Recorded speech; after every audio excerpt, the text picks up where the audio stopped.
Welcome to my channel. இன்றைக்கி நம்ம பார்க்க போகிறது முடவாட்டுக்கால் சூப். இதை வெஜ் ஆட்டுக்கால் சூப்புன்னு சொல்லுவாங்க. ஏன்னா டேஸ்ட் அதே மாதிரி தாங்க இருக்கும்.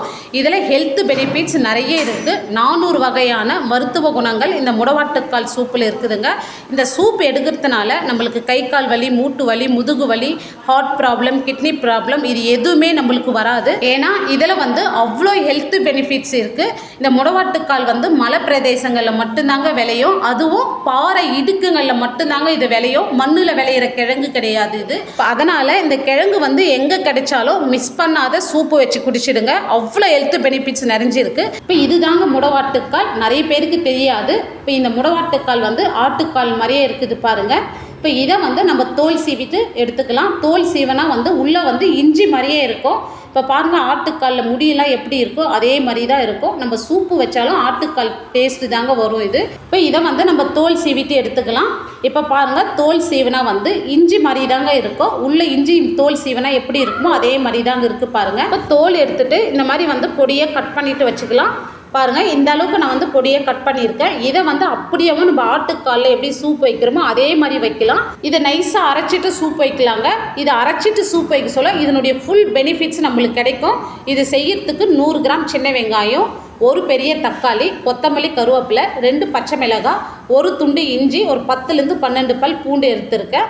இப்போ பாருங்கள், ஒரு மிக்சி ஜாரில் முடவாட்டுக்கால் சேர்த்துருக்கேன். இதோட இஞ்சி, இப்போ நம்ம எடுத்து வச்ச பூண்டு சேர்த்துக்கலாம். இப்போ சின்ன வெங்காயத்துலேருந்து கொஞ்சமாக எடுத்து சேர்த்துக்கிறேன். இது ஆப்ஷனல். நீங்கள் ஃபுல்லாகவே ஆயிலில் சேர்த்து வதக்கலாம். நான் கொஞ்சமாக சேர்த்துக்கிறேன். தக்காளி ஒரு 4 பீஸ் தக்காளி சேர்த்துக்கிறேன்.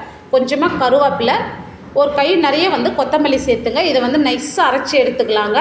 இதில் வெங்காயம் மட்டும்தாங்க ஆப்ஷனல். மீதி எல்லாமே சேர்த்து அரைச்சி எடுத்துங்க. இப்போ பாருங்கள், இந்த அளவுக்கு அரைச்சிருக்கேன். இப்போ இது ஒரு சைடு இருக்கட்டும். இப்போ ஒரு மிக்சி ஜாரில் 1.5 ஸ்பூன் மிளகு, 1 ஸ்பூன் சீரகம் இதை சேர்த்துட்டு நைஸாக பொடி பண்ணி எடுத்துக்கலாம். இப்போ ஒரு குக்கர் வச்சுருக்கேன். குக்கர் வச்சுட்டு ஆயில் சேர்த்துங்க. 3 டேபிள் ஸ்பூன் ஆயில் சேர்க்குறேன். இப்போ ஆயில் சூடே இருந்தால் 3 லவங்கம், 2 துண்டு பட்டை, 1/2 ஸ்பூன் சோம்பு சேர்த்துங்க. கொஞ்சமாக கருவேப்பிலை, 2 பச்சை மிளகாய் சேர்த்துங்க. இப்போ இதை லைட்டாக பொரிஞ்சுதோ நம்ம எடுத்து வச்சு சின்ன வெங்காயம் சேர்த்துடலாம். இப்போ சின்ன வெங்காயம் சேர்த்துட்டு வதக்கி விடுங்க. இப்போ சூப்புக்கெல்லாம் நிறைய வதங்கணுன்ற அவசியம் கிடையாது. லைட்டாக வதங்கினா போதும். இப்போ பாருங்கள், இந்த அளவுக்கு வதங்கியிருக்கு. இப்போ இதோடு நம்ம எடுத்து வச்சு தக்காளி சேர்த்துக்கலாம். இப்போ தக்காளியோட கொஞ்சமாக கொத்தமல்லி சேர்த்துங்க. இப்போ கொத்தமல்லி சேர்த்துட்டு நல்லா வதக்கி விடுங்க. இப்போ தக்காளியும் முழுமையாக வதங்கணுன்ற அவசியம் கிடையாது. பாதி அளவுக்கு வதங்கினா போதும். எப்பவுமே சூப்புக்கு தெரிஞ்சுங்க, வெங்காயம் தக்காளிலாம் நிறைய வதக்கணுன்ற அவசியம் கிடையாது. இப்போ நம்ம அரைச்சி வச்ச முடவாட்டுக்கால் இதில் சேர்த்துடலாம். இப்போ இதை சேர்த்துட்டு நல்லா மிக்ஸ் பண்ணி விட்டுங்க. ஒரு நிமிஷத்துக்கு மிக்ஸ் பண்ணால் போதும். இப்போ இந்த ஆயிலே 1 நிமிஷத்துக்கு மிக்ஸ் பண்ணி விடுங்க. இப்போ இதில் 3 லிட்டர் அளவு நான் தண்ணி சேர்த்துக்கிறேன். இப்போ தண்ணி சேர்த்துட்டு நல்லா மிக்ஸ் பண்ணி விட்டுங்க. இப்போ இதில் 1/2 ஸ்பூன் மஞ்சள் தூள், இப்போ நம்ம பொடி பண்ண மிளகு சீரகத்தூள் அப்படியே சேர்த்துருங்க. இப்போ இதோட 3 ஸ்பூன் மட்டன் மசாலா சேர்த்துக்கலாம். மட்டன் மசாலா சேர்க்க சொல்ல சூப்பு அப்படியே மட்டன் சூப் குடிக்கிற மாதிரியே இருக்குங்க. இப்போ இதை சேர்த்துட்டு நல்லா மிக்ஸ் பண்ணி விடுங்க. இப்போ நான் 3 லிட்டர் தண்ணி சேர்த்துருக்கேன். நான் எடுத்த கிழங்குக்கு 3 லிட்டர் தண்ணி கரெக்டாக இருக்குங்க.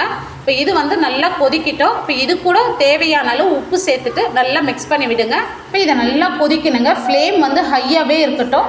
இப்போ நம்ம வச்சதில் 1 லிட்டர் அளவு கம்மியாகணும். அந்த அளவுக்கு நல்லா கொதித்து வரட்டும். இப்போ பாருங்கள், நல்லா கொதித்து 1 லிட்டர் அளவுக்கு கம்மியாகி வந்திருக்கு. இப்போ நம்மளுக்கு சூப்பு ரெடி ஆயிடுச்சு. இப்போ இதோட நம்ம பொடியாக நறுக்கின கொத்தமல்லி சேர்த்துடலாம். இப்போ நம்ம கொத்தமல்லி சேர்த்துட்டு ஒரு 1/2 மணி நேரத்துக்கு அப்படியே மூடி விட்டுருங்க. இப்போ 1/2 மணி நேரம் கழித்து ஜூஸ் ஃபில்டரில் நான் ஃபில்டர் பண்ணி எடுத்து வச்சுருக்கேன் பாருங்கள். இப்போ நம்மளுக்கு சூப்பரான முடவாட்டுக்கால் சூப் சூப்பராக ரெடி பண்ணியிருக்கோம். இதில் நிறைய மருத்துவ குணங்கள் இருக்குங்க. மிஸ் பண்ணாத, இது எங்கே கிடைச்சாலும் வாங்கி சூப் வச்சு குடிச்சிடுங்க. ரொம்பவே நல்லது. முடவாட்டுக்கால் எங்கே கிடைச்சாலும் வாங்கி நீங்களும் இதே மாதிரி செஞ்சு பாருங்கள். செஞ்சு பார்த்துட்டு உங்களுடைய ஃபீட்பேக்கை கமெண்ட்ஸில் சொல்லுங்கள்.